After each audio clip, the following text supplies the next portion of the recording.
Saya tuh punya kakak ya. Intinya dia itu sebenarnya nggak ada maksud untuk menyakiti hati orang. Dia tuh beli pasir, beli batu untuk membangun rumah. Dapatnya tuh jelek, tidak sesuai dengan harga yang dia bayarkan. Pesanan itu tidak sesuai. Kakak saya diam gitu. Tapi orang yang menjual pasir batu itu punya, kita sebut hutang lah, hutang pulsa. Nah, hutang pulsa kan nggak banyak untungnya kan, ditagih lah sama kakak saya ini, karena nagihnya pun sopan. Ini gini-gini, singkat cerita ada tidak masuk ke hati atau mungkin dia itu lagi ada masalah ya, marah. Singkatnya kakak saya ini kena santet.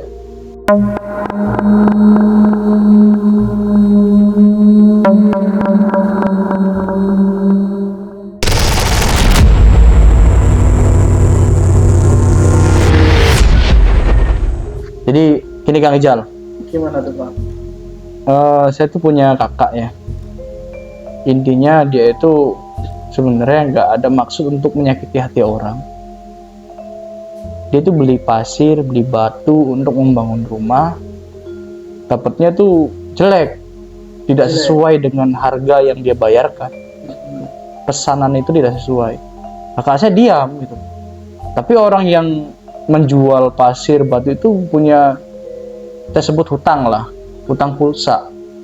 Nah, hutang pulsa kan nggak banyak untungnya kan, ditagih lah sama kakak saya ini, karena nagihnya pun sopan.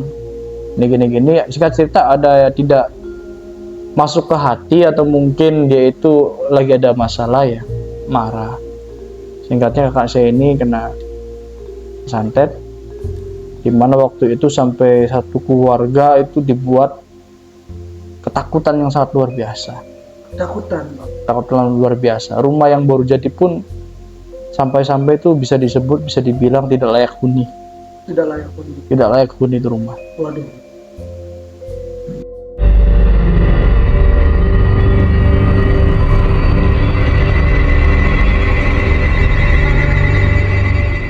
Mungkin Kang ceritanya dialami sama kakak saya di tahun 2016. Waktu itu pembangunan rumah, dia itu beli pesen batu, pasir, semen itu sama orang yang dia percaya, tetangga lah. Nah, beli, tapi ini di kampung ya, di kampung. Dia beli barang yang datang, pasir, semen, kemudian sebagainya itu tidak sesuai dengan harga yang dibayarkan. Tidak sesuai. Seharusnya misalnya 2 juta itu dengan kualitas yang bagus gitu pasir. Tapi yang datang pasirnya jelek gitu loh. Tapi ya saya sabar. Udahlah, biarin. Dan kebetulan orangnya itu mempunyai sangkutan pulsa yang belum dibayarkan. Kakak saya ini jual pulsa juga. Teh katanya, saya mau ngambil uang ini buat dibelanjain lagi. Orang itu nggak terima. Nggak terima, tapi ngomongnya tuh nanti ya katanya gitu. Tahu-taunya dia tuh ngomong di belakang kakak saya tuh dasar katanya gini, mau uang segitu doang nggak seberapa ditagih-tagih gitu. Yang denger orang lain nih menyampaikan ke kakak saya, dan kakak saya marah juga gitu loh. Saya pesen pasir, pesen batu yang bagus, duit itu saya kasih yang bagus pengennya, datangnya kenapa jelek. Saya diem katanya, saya nggak banyak omong, tapi ini hak saya loh, ini pulsa, untungnya nggak seberapa, saya pengen memutar lagi modal tersebut. Malah kayak gitu omongannya. Dan orang yang ini kayak orang adu domba gitu, disampaikan lagi ke si orang tadi, disampaikan lagi. Akhirnya apa? Kakak saya ini ada kejadian-kejadian menjanggal. Kakak saya kan punya anak kecil, kemudian sampai dibuat anaknya itu kayak kejang. Kalau kejang itu awalnya kita anggap kayak ke medis itu kan ada. bisa dibilang step atau apa tuh ya, yang kerjaan anak kecil tuh wajar ini.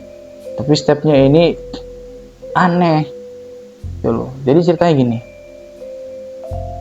rumah ini baru dibangun, yang lagi dibangun belum selesai.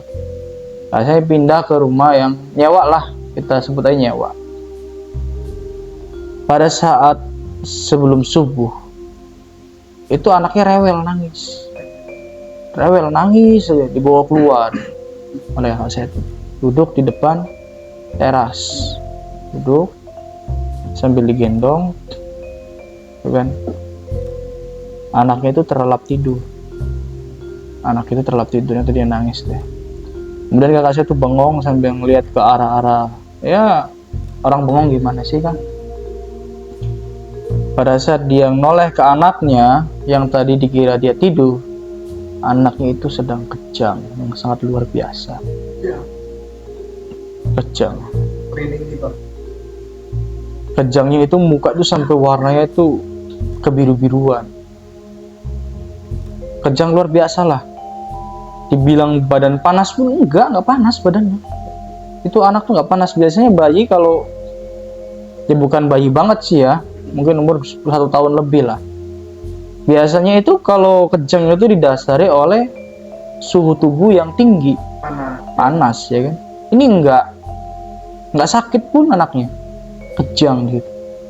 Nah, teriak-teriaklah kakak saya itu minta tolong, teriak-teriak, nggak ada orang di situ, teriak-teriak. Ada beberapa bapak 2 orang datang, yang pernah ada apa. Suaminya yang tadi di dalam kontrakan tuh keluar nanya, kenapa kamu, katanya. Itu kenapa? Pengakuan si suami ini ngomong tuh biasa saja gitu loh. Nanya kenapa, kayak ya namanya seorang bapak kan ngeliat anak kayak gitu panik dong. Kenapa gitu, kenapa? Nah, menurut dengan si mbak saya ini, suaminya itu seperti orang marah. Kamu, Rik. Pokoknya saya nggak bisa menggambarkan apa yang dia alami pada waktu itu ya. Kayak orang marah gitu loh. Mbak saya langsung panik, lari lah dari suaminya itu. Lari mbak saya lari. Nah, guys, singkat cerita, saya juga nggak diceritakan dengan lengkap di kejadian itu kan, soalnya panjang tuh kan. Lanjut lagi, pada saat rumah itu sudah jadi, ya kan? Tapi sewa rumah itu belum kelar, masih ada waktu mungkin beberapa minggu kan. Nah, mbak saya ini mencoba untuk meninggali rumah tersebut. Habis diberesin, tinggal di situ. Makin parah kejadiannya. Makin parah. Situ kejadian makin parah. Lagi tidur satu keluarga dalam satu ruangan, dalam satu kamar. Anak 2, bapak dan ibu, di 4 orang. Situ. Nah, di situ nangis, anaknya biasalah nangis. Saat bangun, ngelihat ke arah keluar dari kamar, pintu itu kan terbuka, Kang. Di lorong itu kan ada lampu terang ya, tapi pintu dibuka itu, pintu itu hitam, semua hitam. Pintu itu hitam pekat. Bang, kalau boleh tahu kenapa kok bisa hitam gitu? Ya saya waktu itu pun bingung gitu loh. Mbak saya juga nggak tahu itu kenapa hitam itu. Maksudnya hitam itu kayak polosan atau polos? Emang ruangan kosong di situ gitu? Lorong gimana sih ya? Ini lorong nih. Iya. Ini ruang tamu, ya kan. Nah ini kamarnya di sini, ini kan lorong. Jalan kecil lah untuk 2 orang muat. Otomatis kan ada kayak rak, kayak lampu gitu kan. Nggak kosong, nggak ruangan kosong. Tapi lorong jalan menuju ke dapur. Oh, tapi di situ kelihatannya hitam. Padahal lampu itu nyala. Itu kelihatannya hitam. Pintu terbuka kelihatannya hitam. Kemudian kejanggalan yang dialami pun luar biasa, kayak keributan rumah tangga gitu kan. Ribut rumah tangga suami istri. Akhirnya memutuskan dari situ banyak kejanggalan, pindahlah ke kosan itu karena memang pembangunan pun tinggal ngecat, belum kelar semuanya, tinggal ngecat doang. Tuh pindah dengan alasan ya mungkin menenangkan diri. Coba kalau pindah mungkin nggak terlalu parah itu. Saya dibilang coba kamu ngaji kek apa kek katanya di rumah itu biar terang katanya. Nah, kalau rumah kita bawa ngaji sholat kan kayak hidup aja lah itu terang. Oke. Saya sama teman waktu itu saya masih SMK ya di sekolah. Saya bawa teman. Waktu itu kita malam minggu main kan. Bukan main kemana-mana tapi main PS lah Kang Ijal. Main PS, pulang main PS kita ke situ saya ajakin teman tuh ayo nginep. Oke. Ngaji apa kan, sholat di situ. Kemudian saya kan berada di depan di ruang tamu ya di depan ngaji ngobrol tiba-tiba di dapur tuh rang Ada suara tuh. suara rang Terus bang, situ saya ngerasa bingung apa teman saya namanya Ian saya Ian juga sama kan Ian itu Ian apa tuh ya nggak tahu tuh ini gua katanya saya cek nih Kang Ijal cek itu nggak ada apa-apa nggak ada apa-apa bersih masih tertata kayak piring apa itu rapi lah.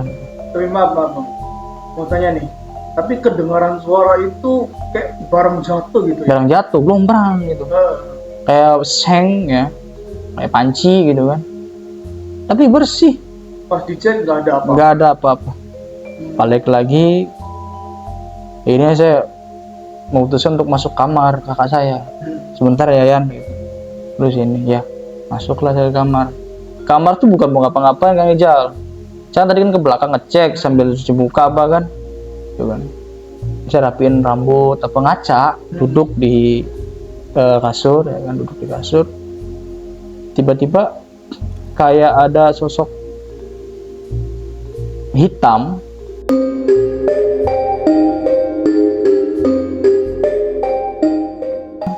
bentuknya itu seperti jilbab hitam muter-muter di atas itu.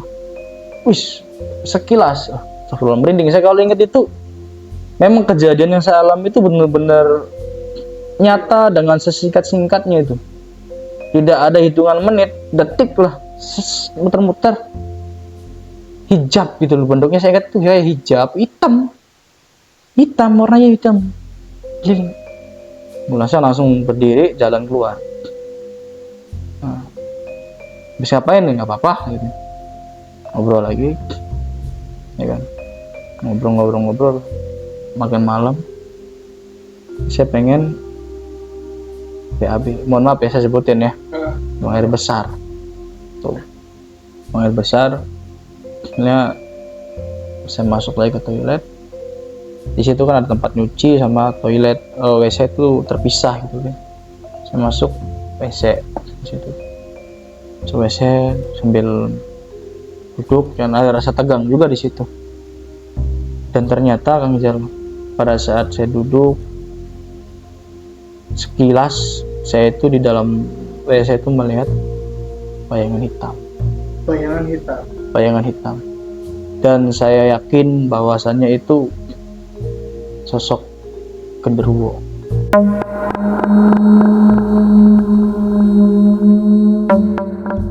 Sebenarnya cerita ini saya agak ragu membawakan, tapi udah saya izin dan diperbolehkan, tapi tidak boleh menyebutkan nama orangnya, gitu, nggak boleh. Itu saya yakin itu genderuwo, sekilas. Nah, Bang Milang, apa yang membuat Abang yakin bahwa saya itu tuh sosok genderuwo? Karena saya sering ketemu. Sering ketemu. Asli. Terus Bang, terus. Sosok yang saya sering temuin genderuwo itu tidak pernah menampakkan mukanya. Yang saya lihat tuh pernah dia ngeliatin muka, matanya gitu kan kayak taringnya. Pasti yang selalu saya lihat itu adalah badan dari sini ke bawah. Nggak kelihatan muka? Enggak, kepala nggak kelihatan. Nggak kelihatan. Badan ke bawah. Saya pernah di rumah Cirebon pun ngelihat genderuwo tuh dari selangkangan ya Bang, dari pinggul sampai ke petis doang. Pernah setinggi rumah. Tinggi rumah. Nah kalau ini versinya itu saya ngelihatnya tuh cuma sedada turun bawah benar. Tapi itu pun sekilas doang tek gitu. Hitam semua. Hitam. Saya buru-buru bersih-bersih, keluar. Pada saat saya buka pintu toilet, keluar. Di samping tempat cucian, kan terpisah ya antara toilet sama tempat cucian, piring, baju gitu kan. Bisa di luar dari toilet. Itu saya melihat sosok kuntilanak. Berarti dua sosok sekali. Dua sosok. Waduh, benar-benar. Real. Itu saya melihat real dua sosok. Dan tahu atau tidak, percaya atau tidak, sosok itu tertawa. Tertawanya itu tidak seperti yang kencang keras kikikan, itu enggak. Ketawanya itu kayak ada delay dikit. Delay. Jedanya, ada jedanya. Sosok itu. Tapi saya di sini sosok yang tertawa itu tidak antara yakin dan enggak yakin ya bahwa saya kuntilanak ini yang ketawa. Karena pada saat saya ngeliat sosok, saya pergi langsung di lorong itu, saya dengar suara ketawa gitu loh. Nggak tahu ketawa dia atau bukan gitu kan. Saya langsung berjalan, nemuin teman saya itu si Ian. Ayo kencengin lagi suara kita ngaji nih, kita perkuat lagi imannya, perkuat lagi gitu. Oke katanya. So nggak bisa tidur sampai pagi, bah. Nggak bisa tidur, panas. Ya, suasana rumah itu hawanya pun panas luar biasa. Itu panas sekali. Ya kalau dikatakan ini cerita bohong ya terserah. Nah, masih panjang nih Kang ceritanya. Setelah kejadian itu, paginya teman saya ini kan pulang. Ini hari libur kan, hari Minggu. Saya pulang ke rumah kakak saya yang satunya lagi. Saya rehat. Sore saya ke situ, ke rumah itu lagi. Ngeliat-ngeliat sambil bantu-bantu niatnya. Ternyata hari Minggu itu nggak dilanjut karena memang untuk istirahat. Seninnya kan kerja. Saya duduk di ruang tamu sambil nonton TV ya kan. Tiba-tiba keluar dari kamar itu ya, ponakan saya itu, sambarin aja namanya ya. Namanya itu si Citra. Si Citra ini keluar dari kamar dengan pakaian dia seperti ponakan saya. Anak kecil ya? Bukan anak kecil, seumuran lah, hampir seumuran. Keluar, saya panggil dong, Cit, nggak nyaut, nggak noleh, jalan aja, nonong. Enggak noleh? Enggak. Merinding gua. Duduk di ruang tamu, dia keluar dari kamar, jalan, Cit, nggak, dia masuk ke toilet. Itu sekitar jam sore ya, saya ingat sekitaran jam 5. Jam 5 sore. Jam 5 kurang, setengah 5 lah. Saya benar-benar nggak tahu, lupa dengan jamnya. Saya nggak memperhatikan jam juga gitu loh. Nggak lama tuh ponakan saya dari tempat kakak saya satunya lagi datang masuk. Langsung saya kaget dong. Dari mana Cik? Itu loh Mang katanya. Mang itu kayak paman, manggilnya Mang. Itu loh Mang dari situ. Oh, saya nengok gini nih. Ada apa sih katanya? Tadi keluar dari mana? Keluar dari kamar. Keluar lagi dari kamar. Yang tadinya masuk ke WC. Dari kamar keluar masuk toilet. Iya. Datang dari luar. Oh. Datang dari luar, masuk rumah. Masuk ke rumah. Saya tanya dong, Cip, ini dari mana? Iya. Soalnya di dalam rumah itu ke toilet nggak ada pintu. Pintu cuma satu aksesnya. Pintu depan tok, nggak ada lagi. Coba, kalau emang itu manusia itu, lewat mana dia? Iya ya. Ya kan? Kamu nakut-nakutin aja, ada apa sih? Nggak ada apa-apa gitu. Tenangin ya. Nah, karena memang jujur dia tuh penakut banget. Iya. Kalau dengar kayak gitu dia nggak bakal mau masuk rumah, nggak mau beres-beres gitu kan. Jadi saya membuat dia tenang, nggak ada apa-apa. Oh yang bener lu, bener nggak ada apa-apa. Gitu. Udah masuk, ngobrol. Nah gangguan-gangguan seperti itu sering. Ternyata bukan cuma saya yang dialami, bukan saya doang yang mengalami, tapi kakak saya juga mengalami. Banyak sekali cerita-cerita yang horor di situ yang terjadi. Saking banyaknya itu sampai kakak saya tuh hampir kayak merasa frustasi, Kang Ijal. Frustasi dalam hal menghadapi kenapa sih kayak gini gitu. Sampai dia tuh berobat minta bantuan sama orang yang ia percaya itu bisa jauh-jauh lah. Yang saya tahu, saya pernah mengantar ya, padahal saya tuh melarang. Mohon maaf nih, sebenarnya saya tuh sama dunia gaib tuh percaya gitu ada. Tetapi untuk meminta bantuan itu menurut saya sih nggak perlu gitu. Saya udah nasihatin Mbak, minta bantuan ke orang itu percuma, sembuh pun sementara gitu. Yang perlu kita jaga, yang jaga kita tuh hanya Allah gitu. Allah tuh gak pernah tidur. Manusia oke, bantu kamu ngerasa nyaman, tapi ketika manusia tidur lalai dengan tugasnya untuk menjaga kamu ya tetap aja gitu loh. Ya kan, manusia tuh kecil gitu loh, nggak kuat. Kamu tuh tahu apa sih gitu ya? Saya tuh capek, kamu tuh nggak ngerasain apa-apa. Udah, kamu kalau nggak mau nganter udah, yaudah yuk saya antar daripada saya ribut kan. Iya. Saya antar, akhirnya saya antar. Waktu itu masih saya ingat di daerah, nggak perlu saya sebutin ya. Iya. Datang mulainya tuh jam 12:30. Orang tuh suruh mandi rata-rata orang. Dan saya ngeliat pasien yang saya lihat selain kakak saya itu ada satu orang yang pertama kali masuk dalam. Sebenarnya banyak gitu, tapi saya satu orang saya lihat. Suaminya muda, sekitar umur 29 tahun. Istrinya itu terlihat seperti umur 45 tahun. Lebih tua istrinya. Tapi sebenarnya satu letting seumuran. Korban santet juga. Korban santet. Tubuhnya tinggal tulang. Waduh. Daun Serem banget tuh, Pak. tubuhnya tinggal tulang. Oh. Saya nggak tahu lagi kelanjutannya bagaimana itu orang nasibnya ya. Mudah-mudahan sembuh, walaupun ya itu mudah-mudahan Allah memberikan jalan yang terbaik. Amin. Ya. Di situ kasihan saya ngeliat itu. Boleh gak sih saya spill cara pengobatannya itu? Boleh, Pak. Ya. Ini mohon maaf juga kalau ada sedikit sensitif ya. Kalau itu tolong berikan komentar yang positif saja. Saya tidak ada bermaksud untuk menjatuhkan pihak manapun. Saya hanya bercerita. Tapi menurut saya itu saya nggak setuju gitu loh Kang Ijal. Kenapa? Pada saat pengobatan itu si pasien ini dipegang-pegang tanpa menggunakan alas sarung tangan gitu kan. Dan bagian yang dia sentuh itu menurut saya vital gitu loh, nggak boleh itu, sensitif. Karena bagian dada sini. Oh. Di tangan dia tuh masuk naik ke atas gini, diusap, ngelewatin tengah-tengah sini. Iya. Kalau misalnya itu terjadi pada pasangan Kang Ijal, Ya marah tuh. ya kan, pegang naik ke sini. Itu pun tidak ada kata-kata izin dulu atau apa, walaupun izin juga sebenarnya nggak boleh gitu loh. Bagian ini loh Kang. Tengah ya. Iya, tengahnya. Langsung dipegang ini.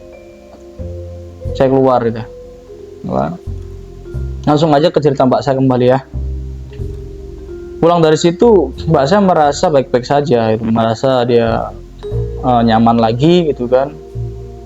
Dan beberapa hari setelah itu kumat lagi. Kayak gitu lagi, gangguan kayak gitu lagi, gangguan. Jadi kayak memperkeruh suasana rumah. Ya entah tujuannya, mungkin karena untuk biar rumah tangga kakak saya ini hancur kali ya.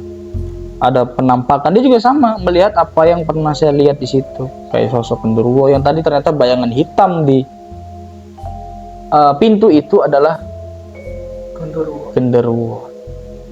Dia berdiri saking tingginya itu menutupi semua celah pintu tersebut. Begitu. Dia pernah lihat apa yang pernah saya lihat. Nah di situ dia ngerasa sakit lagi, ngerasa terganggu lagi. Akhirnya saya bilang, udah sih Mbak, coba ruqyah mandiri aja yang benar itu. Minta perlindungan sama Allah langsung, jangan lewat perantara. Kan saya bukan orang bisa, nggak perlu bisa Mbak. Sholat, ngaji itu nggak perlu kamu tuh harus benar-benar hatam dulu, ngerti ayat artinya apa gitu, nggak perlu. Allah itu maha tahu apa yang kita minta itu. Kamu minta dengan ikhlas, dengan yakin, insya Allah itu sembuh. Apa yang terjadi? Berobat lagi. Nggak nurut apa kata saya diomelin juga di situ. Kamu tuh nggak ngerti, saya tuh sakit, kamu tuh nggak tahu apa yang saya rasain. Oke lah, ngalah. Berobat lagi. Sampai pernah di ruqyah, di Mbak saya ini kayak orang terbawa oleh arus. siapa sih yang bikin kamu kayak gini, kan ditanya sama orangnya. Mbak saya kan nggak tahu awalnya itu, sebenarnya nggak tahu siapa yang buat gitu loh Kang Eja, nggak tahu. Kamu di mana sekarang, coba kamu ngomong, katanya, kata yang Rukia. Ini saya ada di rumahnya si Teh ini, katanya. Teh, katanya, kok Teteh kabur, saya panggil, katanya. Kok Teteh kabur, katanya. Nah, terus dibaca, kata yang itu, itulah orang yang buat-buat, katanya. Yang ngirim, dia orangnya. Nah, Mbak saya itu sebenarnya nggak tahu siapa yang bikin itu loh. Nah, setelah itu ngerasanya enakan, nyaman, beberapa hari kemudian ya sakit lagi. Sampai pada akhirnya keuangan dari keluarga kakak saya ini habis bangun rumah kan, terus ditambah musibah seperti itu, diuji kan, kekurangan, akhirnya bingung, dia berhenti. Dan mau nggak mau dia mengikuti saran dari saya dan keluarga kakak-kakak yang lain untuk ruqyah mandiri, Kang Ijal. Jadi kakak saya memutuskan untuk ruqyah mandiri, bangun, sholat tahajud, zikir, dia amalin terus setiap hari. Dan alhamdulillah sampai detik ini dengan mukjizat Allah, bantuan Allah yang luar biasa, tidak terjadi apa-apa lagi setelah beliau itu, kakak saya ini, melakukan ruqyah mandiri. Alhamdulillah sekali, Allah melindungi. Nah, selang beberapa waktu, si suami yang saya dengar orang nangis.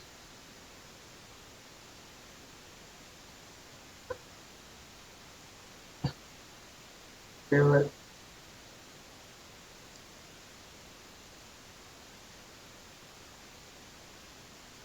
Mana?